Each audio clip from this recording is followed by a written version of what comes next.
There is a specific kind of fear that most people never talk about. Not the fear of the dark, not the fear of death. It's the fear of realizing that you are not as alone as you thought you were. My name is John. What happened to me, however, is not. I was 17 years old. My parents had gone to visit my aunt 3 hours away. They'd be back Sunday night. That left me with an empty house, a fridge full of leftovers, and what I thought would be a quiet weekend to myself. I want you to understand something before I continue. I am not a superstitious person. I don't believe in ghosts. I don't leave lights on when I sleep. I've never been afraid of the dark. I am now. Welcome to Umbra Dossier. If you found this channel, consider yourself warned. The stories we uncover here are not fiction. They are the accounts people whispered about, buried in journals, posted at 3 a.m. when the rest of the world was asleep. Stay with me tonight, because this one still keeps me up. It started Friday evening, around 7 p.m. My parents had just left. I watched their car disappear down the road, waved once, and went back inside. I locked the front door. Habit, nothing more, and settled onto the couch with a bowl of cereal and my laptop. Normal. Completely, utterly normal. The house I grew up in was old, not ancient, built sometime in the 1960s, but old enough to have its own sounds.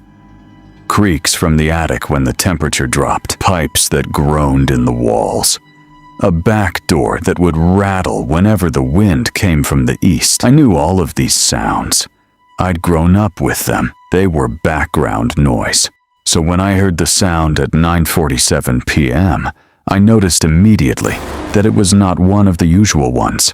It came from upstairs, a slow, deliberate knock. Not pipes, not the house settling. 3 knocks, evenly spaced, like someone tapping on a door. I muted my laptop and sat very still, the way you do when you're trying to convince yourself you imagined something. Silence. I waited a full minute, then 2. Then I exhaled and told myself it was the attic.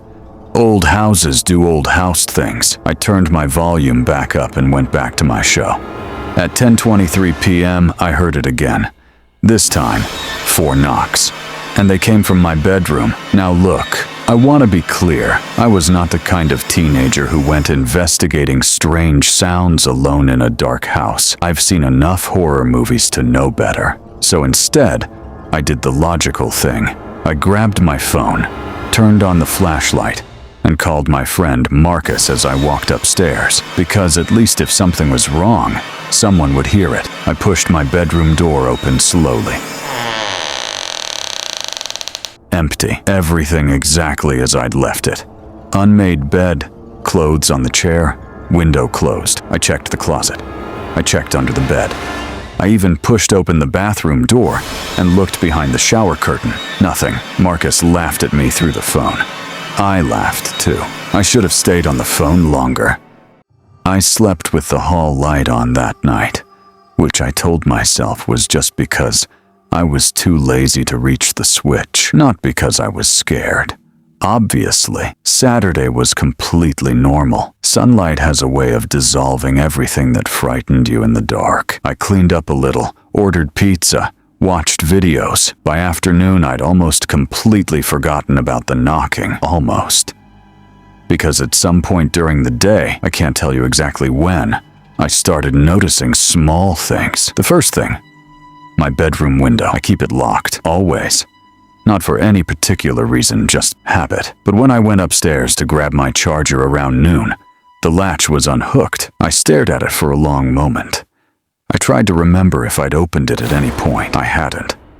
The weather had been cold all week. I had no reason to. I latched it again and went back downstairs. The second thing, my parents' room. I had no reason to go in there, so I didn't notice until late afternoon when I passed the doorway. The chair in the corner of their room, a wooden reading chair my mother had owned since before I was born, had been moved. Not dramatically, maybe 6 inches.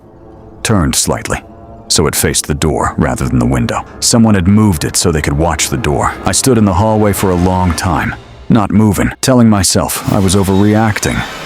Telling myself there was an explanation, I went back downstairs, sat on the couch, and picked up my phone to call my mom. And then I stopped, because if I told her, she would come home early, and then I would have to explain everything. The knocking, the window, the chair, and she would either think I was losing my mind, or she would be genuinely afraid. And if she was afraid, then I would know I had every right to be. I put my phone down. I told myself I would get through one more night, just one more night, and they'd be home Sunday evening, and everything would be fine. At 2:17 a.m. Saturday night, I woke up, not slowly, the way you do when your alarm goes off. Instantly, completely, the way your body wakes you up when something is wrong. I lay completely still and stared at the ceiling. The hall light I'd left on, the one that cast a thin strip of gold under my door, was off. The bulb could have blown. That was possible. Totally possible. But then I heard it, breathing, slow, quiet, just outside my door. Not the house, not the pipes. I did not move. I did not make a sound. I lay there in the absolute dark, and I listened to something stand just outside my door. It lasted 43 seconds. I know because I was watching the clock on my phone, which I had pulled under my blanket so the screen light wouldn't show. And then it stopped. I didn't sleep again that night. By the time gray light started coming through the curtains, I had made a decision. I was leaving. I didn't care how it looked. I didn't care if I was overreacting. I was packing a bag, getting in my car, and driving to my aunt's house 3 hours away. I would tell my parents the truth when I got there. I sat up, put my feet on the floor, and reached for the lamp on my bedside table. My bedroom door was open. I had closed it before I went to sleep. I always close it. It was open now. Not all the way, just a few inches, and the hallway beyond it was dark and completely silent. I turned the lamp on immediately. The hallway was empty. I grabbed my phone, dialed Marcus. No answer. It was 6 a.m. on a Sunday. Then dialed my mom. It rang 4 times and went to voicemail. Okay. I was going to be okay. I just needed to get downstairs, grab my keys from the hook by the front door, and leave. Simple, easy. I walked out into the hallway. The hall light bulb hadn't blown. It had been unscrewed, just enough to break the connection. Left sitting crooked in the socket, still in place, deliberately loosened. Music swells with dread.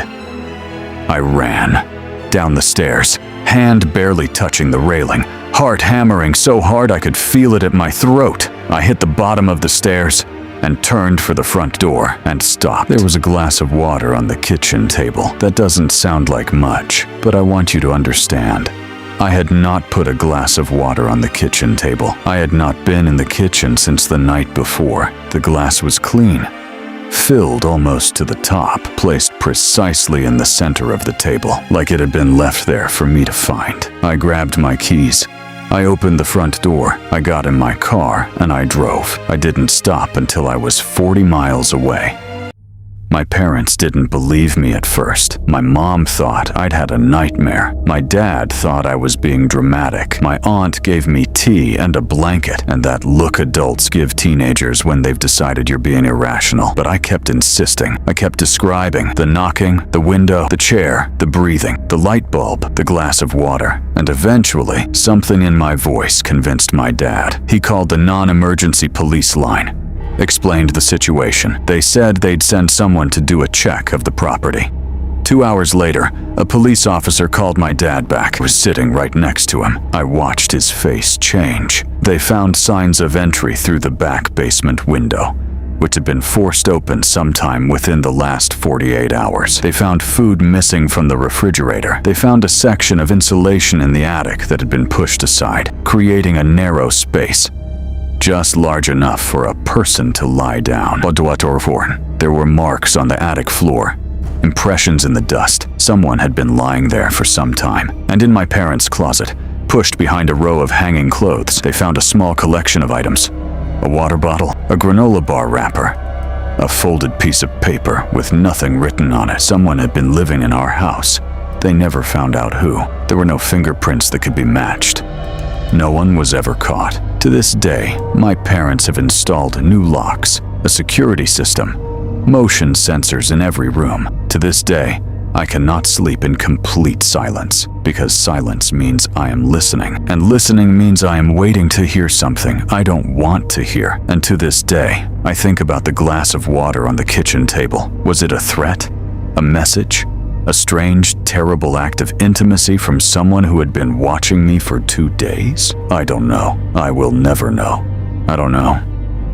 The concept of home is built on one assumption: that the space belongs to you, that within those walls, you are safe, that the darkness in the corners is just darkness. But sometimes, the darkness has been watching. Sometimes, it has been there much longer than you realized. If you've had an experience you can't explain, something you've never told anyone, you can send it to the Umbra Dossier. We document what others refuse to believe. Subscribe if you dare. Leave the light on.